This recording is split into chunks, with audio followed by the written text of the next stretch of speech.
Good morning everyone. Good morning po sa lahat po ng mga pinagpala. Good morning po. Pakibate ang itatabi, sabihin mo salamat at kamulit ka. Praise the Lord. Alam ko na marami pong harap ng demonyo.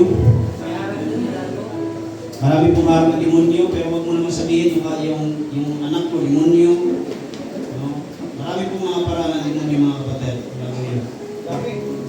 Amen? Hallelujah. Glory to God.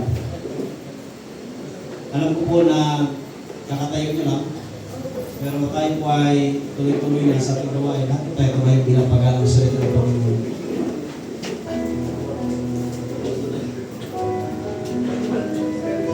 In Exodus chapter 12,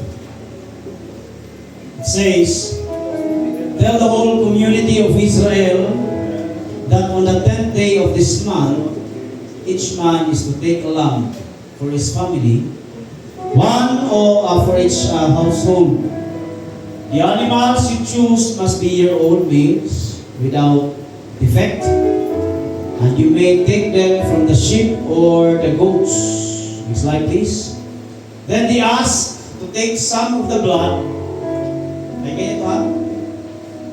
Then they are to take some of the blood and put it on the sides of the tops of the door frames of the houses where they eat the lambs. Inutusan ng Diyos si Moises din, inutusan ng mga Israelita, after they kill the lamb, yung dugo ay ilagay po sa poste ng kanilang doorpost o sa pintuan. At ang karne ay iahawin at kainin. In the same night, I will pass through Egypt and strike down every firstborn of both people and animals. And I will bring judgment on all the gods of Egypt. Maliit na gods, ha? Because I am the Lord. Next slide. Then tell them, it is Passover sacrifice to the Lord, who passed over the houses of the Israelites in Egypt and spared our homes when he struck down the Egyptians. Then the people bow down and worship. Nung narinig nila, the people bow down and worship. 29, at midnight, pagkatapos ginawa ng lahat ng Israelites ang sinabi sa kanila ni Moises, at midnight, the Lord struck down all, lahat, firstborn in Egypt, from the firstborn of Pharaoh, who sat on the throne, to the firstborn of the prisoner, doon sa kulungan, who was in the dungeon, and the firstborn of all the livestock as well. Dadalhin ko kayo sa text, mga kapatid, because of the blood of Jesus Christ. Let us bow down our heads and let us pray. Father, remind us one more time the power of your blood. This is the reason why we are here. Because you are the center of everything. It's not about me. It's not about my emotion. It's not about my circumstances, Lord. It's not about my pangangailangan. It's not about me. But it's about you, Jesus. It's about your blood, Panginoon. Why we are here? Lord, it's because of your blood, Jesus, that we are interconnected with each other. Lord, hindi po namin kilala ang mga background ng mga isa't isa. Hindi po namin, O Diyos, kamag-anak ang mga nandito, God, but Lord, because of your blood, Jesus, we are all connected in one body. Father, we thank you. Lord, habang po kami nakikinig na yung mga salita, iparealize niyo po muli sa amin the reason why we are here, the reason why we stay, the reason why we bow down, the reason why we worship. Lord, ipaintindi niyo po sa amin, Panginoon God, na ikaw po, Diyos, ang dahilan at ikaw lamang po ang sentro ng aming pagpupuri. We glorify your name today. This is my prayer in Jesus' name. Amen and amen. Palapang natin ba ito? Salamat kayo. Makaupo na po tayo lahat. Salamat po sa inyong panahon. By the way, I also thank uh, sa mga kapatiran natin that throughout the 5 days ay nakasama po natin, 6 days pala, 5 days. Nakasama po natin doon po sa Lamay, no? Ni Tatay Mulo. I was there sa loob po na halos gabi-gabi. Salamat po, no? Anak-anak, ito kasama announcement na lang din. Mamaya po ang kasama po tayo. Of course, si Papa po mag-announce na. Bakit po nabanggit po si Tatay Mulo? At bakit po actually, may topic, still only Occupy Till I Come, series. Occupy Till I Come. Naalala niyo po yung series na yun, di ba? Occupy Till I Come. Kahit si Papa, ang kanyang preaching is always Occupy Till I Come. But, para po maintindihan ninyo bakit po ito na topic ngayong umaga. Because, mga iksoon, napukaw po sa aming atensyon. Hallelujah. I forgot kung pangatlong araw o pang-apat na araw, pangalawang gabi pala, sorry. Nadinala ko doon si Aliyah sa Burol. Si Ali ba? 4 years old. Ang 4 na taon kong anak. And masasabi ko matayin ng aking anak. Una, ako yung nagsasalita dito at pabor-pabor. Ako yung magulang eh. Paano ko nasabi matayin ng aking anak? Is the fact na sinabi niya, ito ako lang nagturo sa kanya.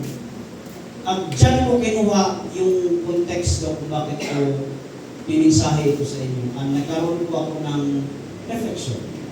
Sabi niya sa akin, Papa, ito hindi ko ito tinurukan yung anak ko. Papa, kaya ba nandyan si tatay kasi wala na siyang blood? Wala nang turo eh. Sabi niya, Papa, dahil ba dyan nakahiga na si tatay dyan kasi wala na siyang blood? And I reflect mga minamahal kong kapatid. Hallelujah. If the person, like so on, without the blood, you are dead. Can you hear amen? Wala ka ng dugo, patay ka talaga. But on the spiritual basis, if the person without the blood of Jesus Christ, you are spiritually dead. Sorry, impyerno ka. Because through the blood of Jesus Christ, hallelujah, tayo po ay makakapasok sa langit. Can I hear amen? Glory to the living God. That's a story. Sa context na ito mga kapatid, sa mga hindi po nakakalam, ito po yung last sa 10 salot na ibinigay ng Diyos sa Egypt. Nung kukunin na ng Diyos ang Israel through Moses. Are you listening? Huwag kayong pupura. Pagkatapos ito, closing prayer na agad. Ganyan ako. Ganyan ako. Si Pastor Clyde, 1.5 hours. Si Papa, 145 hours. Ako, bakit? Magpapatalo ba ako? 3 hours tayo ganito. Hallelujah. Glory to God. No? Now let me tell you the story. This is the last salot na ibibigay mga minamahal kong kapatid. Ang sabi ni Lord kay Moses, para makaalis kayo sa lupain ng Ehipto, sabihin mo doon sa mga Israelita na magpatay po ng firstborn lamb po anak ng sheep. Firstborn, unang anak, at patayin niyo po ito, at yung laman, kakainin ninyo throughout the night, huwag kayong magtira, yun yung Diyos. Hello? Sabihin mo siya katabi, huwag kang magtira. Why? Hindi, kasi ang sabi ng Diyos, kapag binasa niyo yung 12, Exodus chapter 12, ang lahat po ng tinira nila ay wala na, bahaw na, patay na, wala na, nakakalason. So anong gusto sabihin? Sabi ng Diyos, pumatay kayo ng lamb, every household, at yung blood noon ay ilagay nyo doon sa poste, doon sa doorpost, sa taas ng inyong mga pintuan. Okay? Ilagay nyo yung blood, dugo pa, through the hyssop, and then ilagay nyo yung blood, and then, ang sabi ng Diyos, pagkatapos ng gabi, pagkatapos ng, pag madaling na pumasok kayo sa inyong tahanan, kumain kayo, at pagtulog ninyo mga kapatid, there we go. Anong sabi ng Diyos? Very simple. Very simple. Dadaan ako. at ang tahanan na walang dugo, marka ng dugo. Lahat ng bahay na walang dugo at kanilang mga pintuan, lahat ng panganay mamamatay. Unang-una, hindi ako panganay. Diyos ang panganay. Kaya na lang bahala ni Lord, ha? Mag-usap. Ha? Pero history told us na ang lahat ng panganay na walang dugo na marka sa kanilang pintuan, mula po sa parao hanggang po sa panganay ng nasa prisuhan sa kulungan, hanggang po sa hayop, lahat yung kailangan patay. Patay rin. And that's the mark na wala nang Egyptian. Sabi ng parao, Moses, halika na rito. Lumayas na kayo. Wala nang talo na ako, patay na yung aking anak. Can I hear amen? Hello, can I hear amen? Now, dito natin makikita, mga minamahal kong kapatid, hindi na po tayo dapat maglagay ng dugo sa poste natin. Wala na po tayo dyan, mga kapatid. And by the way, ito po ang tinatawag nila na Passover, the grandest, ang pinakamahalagang pista sa Egypto ay sa Israelites. Ito po ay tinatawag po nila ang Passover. Pastor, ano po yung Passover? Hindi po naman naintindihan. Passover means nilaktawan. Hello? Nandiyan po tayo mga kapatid? In short, nilaktawan. Passover. Lahat po ng may dugo, Passover, nilaktawan. Hallelujah. At anong sabi po ni Lord kay Moises, hanggang ngayon sa Israel, kung makapunta kayo, pwede ko bago tayo mamatay, punta tayo doon. Wala pong visa doon, passport lang. O basta Pinoy, passport lang. Passport at saka pera, isubsat. Mayroon din, bakit tayo, pera. No? Parang pupunta lang tayo doon sa Mindanao ba? Oo, ganun lang. Kuya Emir, bago tayo mamatay, tingnan natin kung saan. Bakit? Masama ba mangarap? Sino po kasama sa akin sa Israel? Tingnan mo. Pero wag naman natin i-diving na may gira kasi baka maipit tayo doon ba? Ha? Maipit tayo doon. Nandun pa, buhay pa doon, Mother Angie, kung saan naglakad si Jesus. Kung saan po, totoo, kung saan po umiyak si Jesus sa Garden of Gethsemane, buhay na buhay. Buhay na buhay. Kung saan po ang nag-resurrect, yung sa ating nilibig si Jesus nandoon. Pero hindi na siya open. Simbahan na siya. Lord ko ba? Now, balik tayo mga minamahal kong kapatid. There is power in the blood of Jesus Christ. Pwede ba yung nasa, parang inanto kayo, malamig na ang panahon eh. Pwede ba kurutin mo at sabihin mo, may kapangyarihan ng dugo ni Kristo. Sige nga. But what can we learn from the story of Passover? Number one, the destruction of man. Inumpisan ko talaga ito. The destruction of man is determined by his obedience. One more time. The destruction of man is determined or drive by his disobedience or by his obedience and disobedience. Why? Look at the text. Ang sabi po, next slide please. Ang sabi po ni Moses, ang sabi po ni Lord kay Moses, tell the whole community of Israel that on the 10th day of this month, each man is take a lamb for his family, one for his household. Inutusan ng Diyos ang mga Israelita na kumuha ng isang firstborn lamb. They take some of the blood and put it on the side. May utos, may demand, may instruction ng Diyos.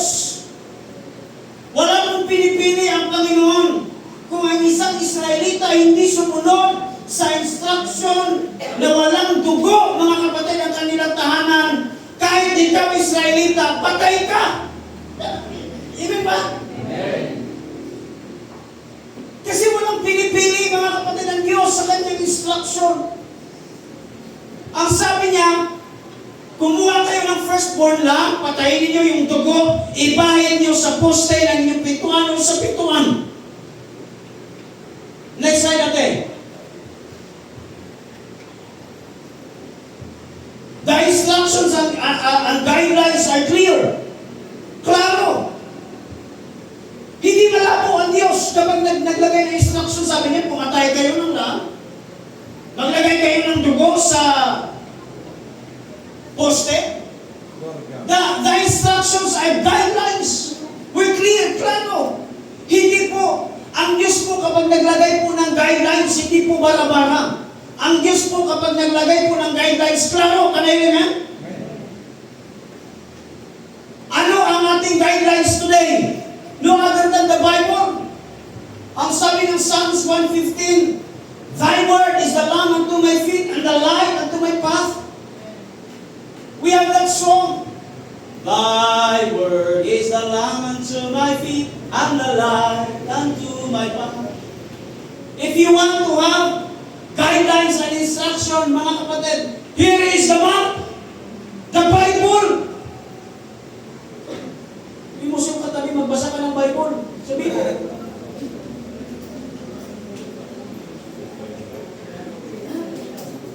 how it is possible, mga tatay, hindi I am not saying that you need to perfect the Bible. But how it is possible that you are so familiar with Republic Act rather than the Bible? Ang usay niyo, nakikipag-debate pa kayo. No! Ang kalahati ng 24 ay 12, 11. Kuro. Nagdidebate pa kayo kung sino talaga ang Senate President. Pero pagbabasa ng Bible, wala. Sa mga negosyante, I can send hindi pa ako negosyante, pero I can send a Bible verse para sa mga negosyante. Can I remember? The guidelines were already there. Ang problema sa atin, nandun na yung guidelines, marami po tayong tanong. Can you imagine kung pilosopo ka? Ano ba? Saan ba ilalagay? Sa noo ba? Yung dugo, saan ba? Magsasayang, ano ba to? Lalagay mo to ng ano dito? Ang klaro sabi sa... Ang sabi ng Panginoon, ano ba? Kailan ba? Baka ikaw nagtatanong, ano ba? Mamaya pa? Bukas pa? Kailan? The guidelines were already there. At last but not the least, the invitation. Ang invitasyon ng Diyos was already there. The distraction, marami pong tao ang nagdi-distract, marami po ang nasisira ang buhay because they did not follow the instruction of God. Because para sa kanila mga kapatid, tama yung kanilang nilalakaran, pero ang dulo pala ay kapahamakan. Hello, gising pa ba lahat? Akala nila mga kapatid na ito ay kalooban ng Diyos. So let me tell you, ang lahat na lumalayo sa Diyos ay hindi ang kalooban ng Diyos. Sapagkat ang kalooban ng Diyos ay hindi magpapalayo sa Kanya. Ang kalooban ng Diyos ay magpapalapit sa Kanya. Can I recommend? If you pray for business at ito ang magpapalayo sa iyo, that is not the will of God. Shut it down! Kung ang kasintahan mo magpapalayo sa iyo sa iglesia, magpapalayo sa iyo sa simbahan, that is not the will of God. That is your will. Pastor, maganda kasi. Yung kagandahan ko, maglangoy-langoy ng dalawa sa impyerno. Because the reality, I was in, nasa burol ako. At ang sarap mag-preach sa burol, wala ka magagawa kundi tumingin sila. Yan ang sarap mag-preach sa burol, sa lamay. Kasi sasabihin mo lang, nakikita mo yung kabao? Nakikita nyo yan? Iyan ang pintuan. Pagkatapos ng kamatayan, anong sunod? Saan kayo mapupunta? O di ba? Nakakulik ka na sa kanila? Magtatanong sila, oo nga. First night, may lumapit sa akin. Ay, buhay naman si Pelder. Sabi sa akin, Pastor, ngayon ko lang natutunan. Nalaman na dalawa lang pala talaga ang pupuntahan. Sabi ko, opo, dalawa lang. Pero pili ka po, saan niyo po gusto? Langit o impyerno? Sabi niya, mag-decide pa lang ako. Tiwas. Sunod lamay. Ha? The invitation was already there to paint with the blood of Jesus Christ. Next slide, please. Look at, anong sabi po mga kapatid ni Samuel kay Saul? Si Saul to pasaway, sabi niya, does the Lord Natutuwa ba ang Diyos sa offering mo? Does the Lord delight in burnt offerings and sacrifices as much as in obeying the Lord? No! Ang sabi ng Diyos, to obey is better than... Parang mahina naman ang amen. One more time. To obey is better than what? Sacrifice. Obedience is better than sacrifice.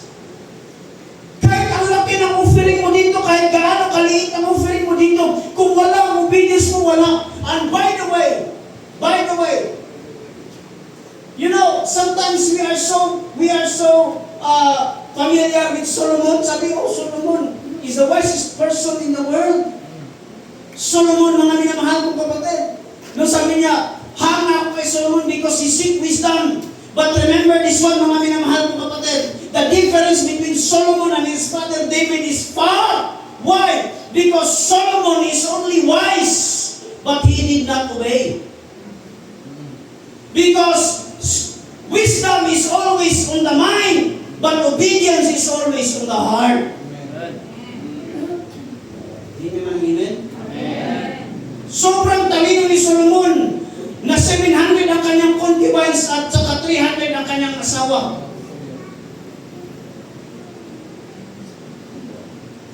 Pero yung Lisa, istilan, bago po siya makapunta doon sa una niyang asawa, 3 taon muna. Matalino ka nga, wala ka namang obedience, wala din. That is the problem of Solomon. Ang sabi po ng Panginoon kay Solomon, you can have wisdom, you can have knowledge, but do not worship any other gods. Yung kanyang pinangasawa, may bitbit na maraming Diyos-Diyosan. Dahil yung mas mataas ang pag-ibig sa kanya, inibig niya na rin yung Diyos ng pag-ibig niya. Di, buko din siya. But, ibahin mo si David.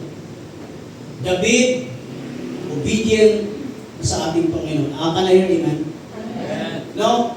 The moment na siya ay nagkasala sa Diyos, through Bathsheba, ano sabi niya? Lord, take away my throne. Take away my crown! Take away my throne! Take away my robe! But do not take away your presence to me. Aanin ko ang kayaman, aanin ko ang corona, aanin ko yung United Kingdom of Israel. Kung wala ang iyong presensya. Restore unto me the joy of my salvation. I renew thy spirit within me. That's the song of David. Hello, amen? Obedience! Kahit gaano kayo katalino, obedience! Why? You know, sige lang ako, wala po ito sa manuscript. But you know, when Peter encountered Jesus Christ at the boat, Ginamirian, Peter, Sir George, mula sa kanyang pagkabata, siya na po ay mangingisda. Jesus Christ po sa carpenter. Mother, magkaiba. Carpintero si Jesus Christ, fisherman si Pedro. Umuwi si Pedro, walang laman ang walang isda. But yun ang sabi ni Jesus Christ, Pedro, lumango tayo. Ha? Anong gagawin natin doon? Mag-usap pa tayo doon, Lord? Ano ba? Hindi. Nung nandun na sila sa laot, anong sabi ni Jesus Christ? Lay down your net. Lay down your net! Anong sabi ni Pedro? Lord, let go. Pagkamag kaming nangisda, wala kaming huli. But because you say so, dahil sinabi mo, I will lay down my net. See, obedience means do not question the instruction of God, just follow. Amen? Kahit ito ay salikwa sa iyong pananaw, but because the will of God does not bend.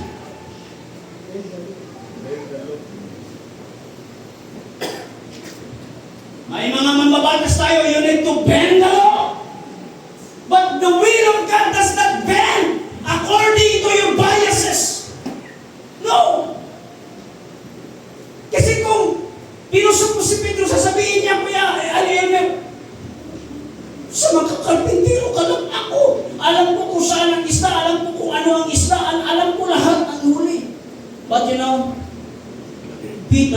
down his pride and he obeyed God. Ano sabi niya?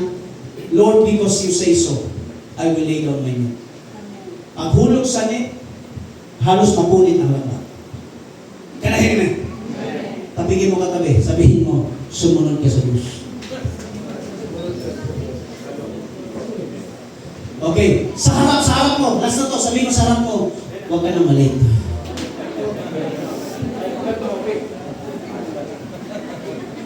Next slide. God's instructions are never suggestion. Ang instruction ng Diyos ay hindi po suggestion na pwede mong gawin, pwede hindi. No!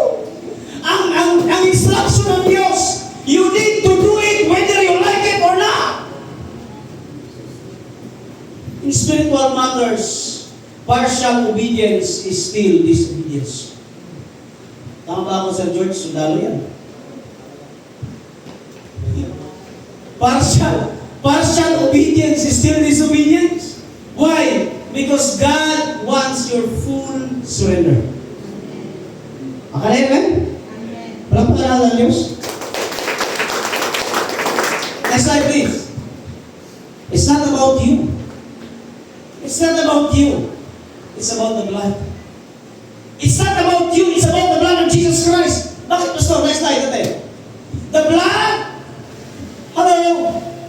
Ang dugo ba? Yung pinahid ba? Yung pinahid. Okay mo ka sa story ko. The blood will be the sign for your houses where you are. And when I see the blood, taruhin ko ha, when I see the blood, hindi sinabi doon, Madaranji, when I see you. Amen.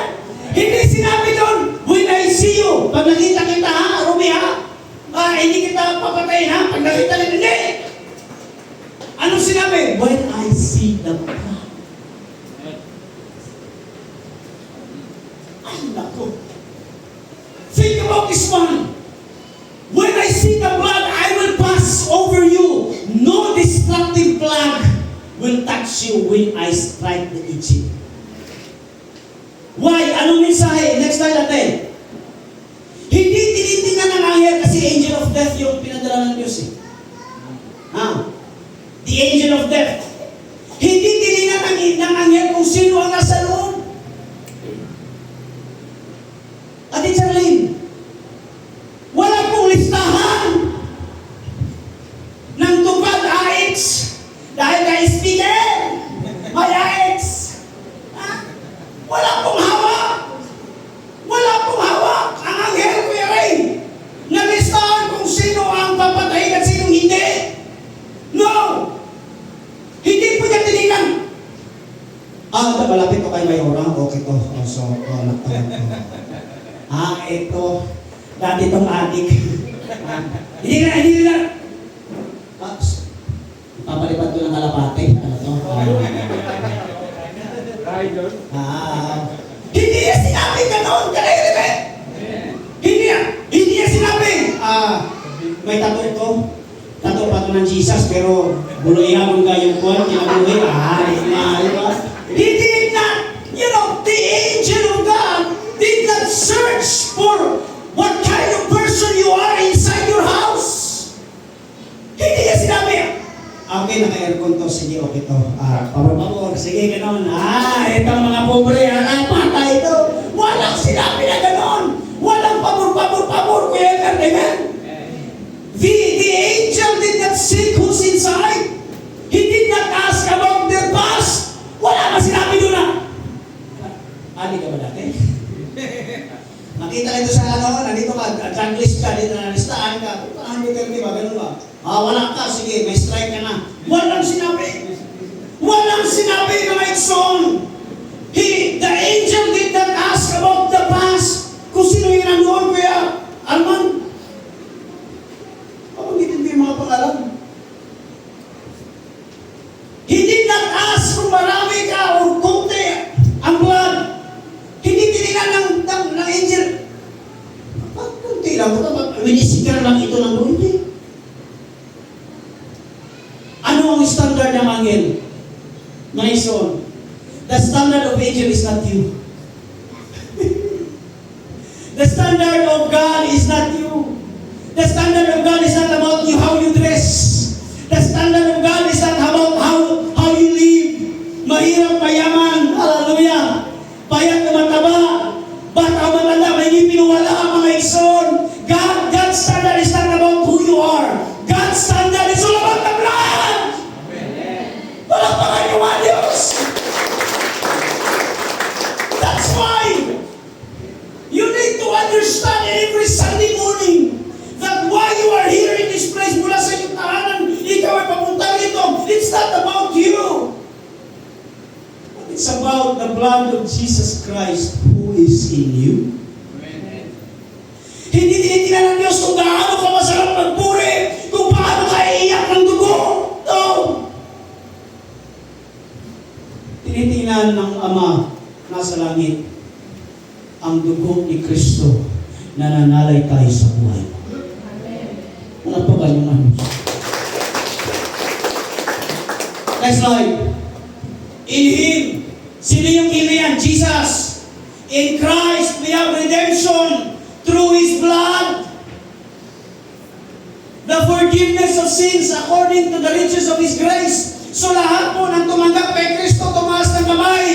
Kung natanggap mo si Kristo, itaas mo ang kamay. Lahat ng may Kristo, meron ng dugo sa kanyang mga buhay. Amen? Dugo ni Kristo, nananalay tayo sa iyo. Palakpakan niyo ang Diyos. It's not about you. It's not about you. It's about the blood of Jesus Christ. When the angel came at sabi niya, there's a blood, there's a blood, there's a blood, there's a blood, I will pass over. It's not about your performance. It's not about your performance. It's not about kung gaano kalaki ang ibinigay o gaano kaliit ang ibinigay ng mga kapatid. But it's because of the blood of Jesus Christ. Amen? Hello, amen? Ayaw ko man lang magsimba kasi nakakatamad. God doesn't care about your katamaran o kasipagan. Alam niyo, habang tinitingnan tayo ng Diyos, ang tinitingnan ng Diyos sa atin ay hindi ikaw, Sir George. Ang tinitingnan is ang dugo ng kanyang anak na nasa inyo. Hindi man inyo? Can I hear amen? His precious Son namatay, tumanak ang dugo para sa ating kaligtasan. Amen? Next slide, please. The blood, last na pala ako. The blood, kayo mga magbasa, bakit ito ikaw? The blood seals was inside. Ang dugo daw, nagsilyo sa kung ano ang nasa loob. Anong sabi? Bago maggabi, maglagay kayo ng dugo, ng tupang, at yung karne kainin ninyo, at pag kayo ay tulog na, dadaan ako, at ang lahat ng may dugo, lalaktawan ko. So, ano nangyari? Ang dugo ay garantiya na walang mapapahamak sa loob. Ano man ang nangyari, safe na safe ka, may selyo ka, because of the blood of Jesus Christ. Amen. Can I hear amen? Amen. Next slide, please. The blood on the doorpost was not just a sign of protection. No, it was a seal of assurance.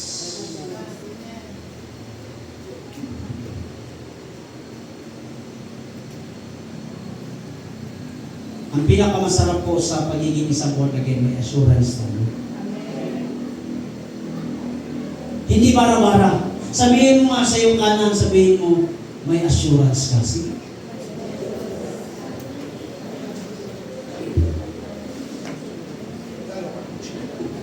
I do remember when I was in 10 years ago, 12 years ago, I was in insurance company. Nag-insurance company ako. Nag-insurance company ako before. Don't get me wrong, doon ako nakakuha ng unang motor. Dahil sa insurance commission, yung commission ko sa insurance. Oo. For 1 year, palong-palo ako that time. No, totoo yan, pwede ko. Kasi kung nakilala lang kita, naku, pina-cruise na kita ng insurance. Sabi ko sa inyo, lahat ng contacts ko sa messenger kaya Arman, lahat yan pinag-chat ko, pati kasi ko ito chat ko lahat about insurance. If you invest today, the future will brighter. Jesus! May mga kaibigan pa akong, may kaibigan pa akong pinakapi sa Starbucks. Ako ang nag-offer sa iba kumuha. Di ba, bastos? Totoo yan! Insurance! But later on, because I'm a pastor, talagang nangangaig ang aking pagkapastor. Why? Because I'm offering them insurance about the future, but I'm not offering them the assurance eternity. Sabi ko, nag-o-offer ako dito, ang galing-galing ko, ang husay ko. Totoo. May tinatawag na educational plan. Sino ba gusto mong nabol? Gusto niya, pag mamatay kayo, meron kayong 3 million, ha? Totoo yan. Oo. Kaya may nagsabi sa akin, Pastor, pwede bang patayin na yung asawa ko para may 3 million na agad ako? But I know, you know what? Lagi akong nagsisale ng insurance. Pag isang beses, ginising ako ng Diyos. Bakit hindi ka nag-bless ng assurance? Na dapat ang assurance of salvation ng ating i-bless. Amen. The message is very clear. Because of the blood, not because of your performance. Hallelujah. Kaya po ako'y naniniwala mga kapatid, na kapag tinanggap po ang ating Panginoong Jesucristo wholeheartedly, ikaw ay tumanggap sa Panginoon, hindi ka na po mawawala sa Diyos. Hawak na hawak ng Diyos ang ating kalikasan. Amen? Yes, nagkakasala. Sabihin mo sa iyong kaliwa, balik mo, buwiin mo. Sabihin mo, oo, nagkakasala ka. Nagkakasala ka lang. Pero mga kapatid, mas nananaig pa rin ang pag-ibig ng Diyos. Amen. Next slide, please. This is the assurance we have in Christ. Marami kang magtapos. You are not hoping that the blood will work. Ano bang assurance natin, Tay? Ano bang assurance natin sa Diyos? Simple lang. Hindi ka nag-uupa na, ay sana gumana yung dugo ni Kristo. Hindi. Once na naging born again ka, pag ikaw ay kinuha na ng Diyos, automatic langit ka. Amen! Hindi yung matagal ka ng born again, pag tinanong ka, pag namatay ka, saan ka pupunta? Sabi niya, depende, Pastor. Kapatid, have a confidence that when death comes, sa langit tayo mapunta. You are not waiting to see if God will accept you. He already accepted the sacrifice. Alam niyo, tinanggap ka lang naman ng ating Panginoon, hindi dahil ikaw. Tinanggap ka ng Panginoon, mga kapatid, because of the blood of Jesus Christ who is in you. Ano, nag-isip pa ba kayo, mga kapatid? You are not living in fear of the destroyer. The blood was already spoken. Hello? Next slide, please. Look at this. And do not grieve the Holy Spirit of God, with whom, ano nakalagay? We're sealed for the day of redemption. So ang bawat isa sa atin ay may selyo. At ang selyo na yun ay garantiya na bago ang muling pagbabalik ni Kristo, hallelujah, ikaw at ako ay makakasama, not because of your performance, not because of your attendance, not because of magkano ibinigay ninyo. No! When the trumpet sound, you and I will go to heaven because of the seal of the Holy Spirit who is in you. Glory to the living God. Palakpakan natin ang buhay ng Diyos. Hallelujah. Next slide natin. So what is the blood of Jesus Christ? The blood of Jesus Christ means redemption. Inubos ka na. Sabi Sabihin mo ngayon sa kanan, wala ka ng utang. Sige. Woo! Tinambos na tayo ng Panginoon. Tinambos na. Imbis na tayo ang magbayad tayo sa krus ng Kalbaryo, ikaw at ako dapat ang ipako sa krus. Pero nangyari, si Kristo na ang nagpapako para sa atin. Cleansing! Sabihin mo sa kaliwa, oy, sabayan ako sa kaliwa, sabihin mo malinis ka na. Dati, Rigor, ang dumi-dumi natin. Totoo, hindi lang ikaw, ako, ang dumi-dumi natin. Bon, marami tayo. Sobrang dumi natin. But because of the blood of Jesus Christ, we are ready. Sa ating pagtanggap, hindi lang tayo iniligtas, nilinis pa tayo. Palapakan niyo ang Panginoon.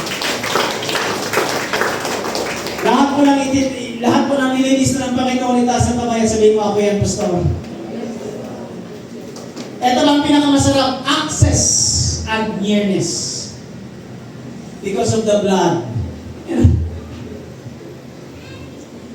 Before Jesus Christ, sa mga hindi po nakakalam, nakikinig po ba kayo?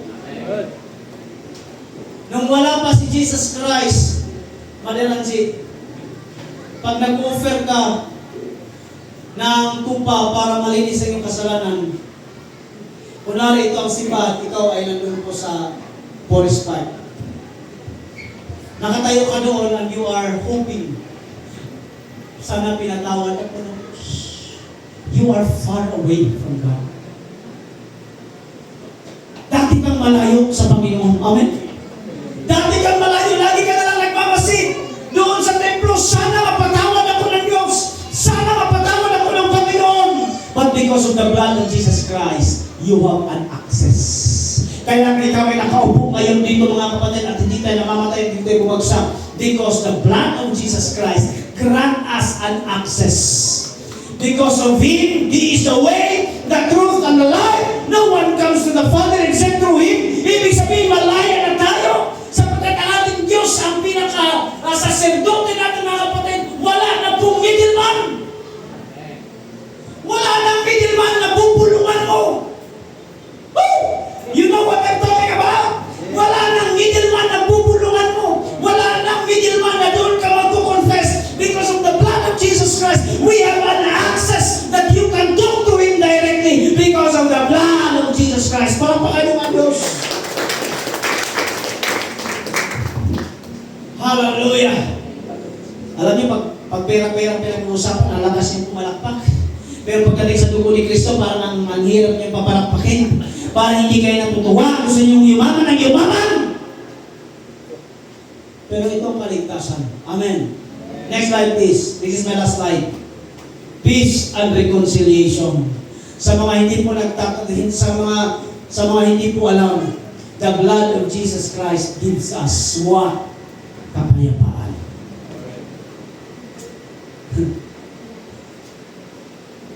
Ang politiko, they thought that money can give them peace. Maleta is everywhere. Yan o. Hello, amen? Yung iba nagdi-deny. Maleta is everywhere. They thought that kung meron silang matataas na mga pader, yun ang mga magbibigay sa kanila ng kapayapaan. But let me tell you mga kapatid, walang kapayapaan na pwedeng magbigay sa mundong ito na makapag-satisfy sa iyo. Tanging ang Panginoon lamang ang makapagbigay ng kapayapaan sa inyo. Can I hear amen? That tonight, pagtulog mo mga kapatid, well, kung hindi ka na mag-isip, iiyakan ka, ililibing. Pero, pag-isip mo, nasa kamay ka na ng ating Panginoon. We have that song palagi, Ninang. Dito sa langit, kalipay mangkungkung, uwanay luhang muaga sa mata mo. Tama na, Nanay Tess? Lunlong bulawa, unyang pagalaktat ko. Doon sa langit, hindi ka naiiyak. Pwede nasa likod mo, tapikin mo, sabihin mo, hindi ka naiiyak sa langit, sabihin mo.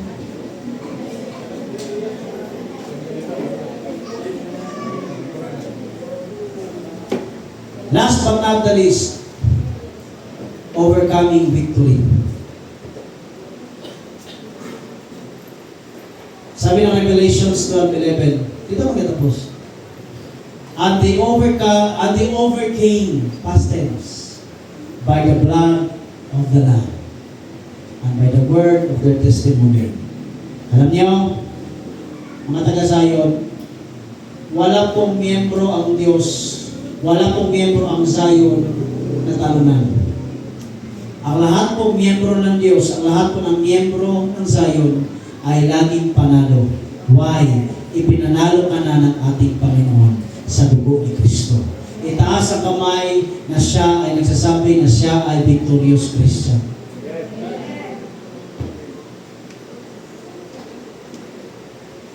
Pastor, bakit bigo ako sa pag-ibig? Hindi yan ang gusto ng Diyos. Victory means walang nang pwedeng mang-agaw sa iyo na kaaway. Ano man ang mangyari, Nanites, ang laban mo ay laban ng Diyos. Okay? Hindi niya napapansin? Hindi niya ba napapansin mga kapatid? Sa araw-araw na ginawa ng Diyos? Feeling mo parang, feeling mo lang na parang, ang daming tanong, but actually, si Lord nagtatrabaho na hindi natin nakikita. Bakit kita kasama ngayon sapagkat ikaw ay victorious na Kristiyano? Amen? Sabihin mo siya katabi, for the last time, huwag kang magpatalo sa yawa.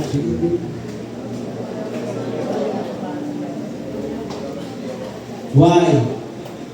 Because we have a powerful God. Sa akin magtatapos mga kapatid. Listen to this. Hello? Sa likod! Listen to this very carefully. We are not here because of tradition. We are not here because of music. We are not here because of money. We are not here because of me. We are not here because of your jowa, etc. or your someone. We are here because of the blood of Jesus Christ.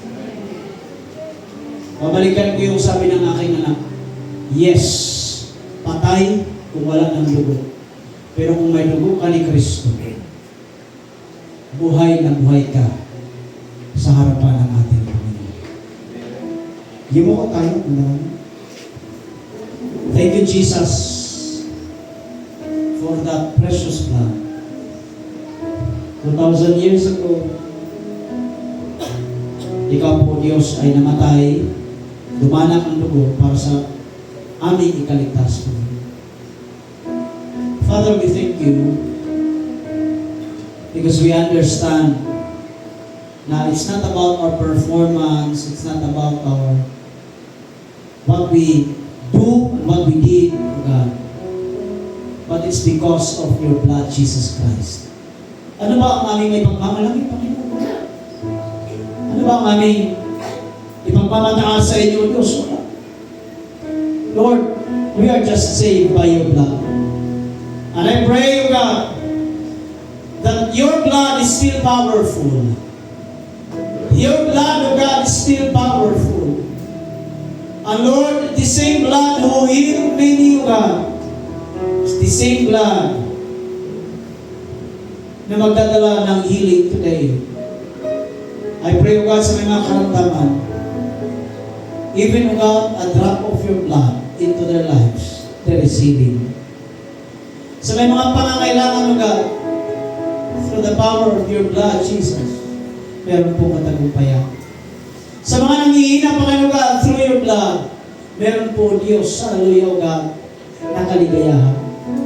Lord, may time na kami ay nangihina, Panginoon, we are just human. But Lord, every time that we think and we realize about the blood of yours, nagyakaroon kami ng rason para bumangon. nagkakaroon kami ng rason para sumamba sa iyong dakilang pangalan. Salamat po, Diyos. Tinataas ka po namin, Panginoon, sa oras dito. Ito po aming dalangin sa pangalan ni Yesu Kristo. Amen and amen. Tingnan po kayo. Can you sing that song? Sing it. Isang chorus lang.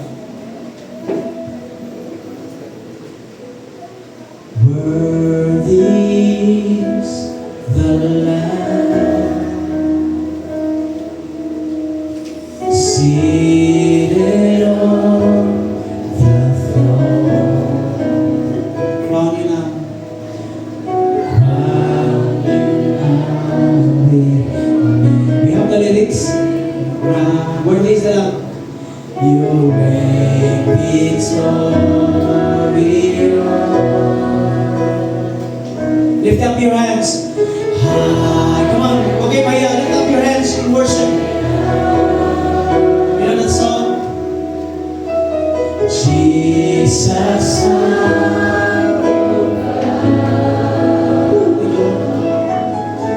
The darling of every crucified. Worthy is the Lamb. Worthy is the Lamb. Can we shout it out for the last time? Come on, church.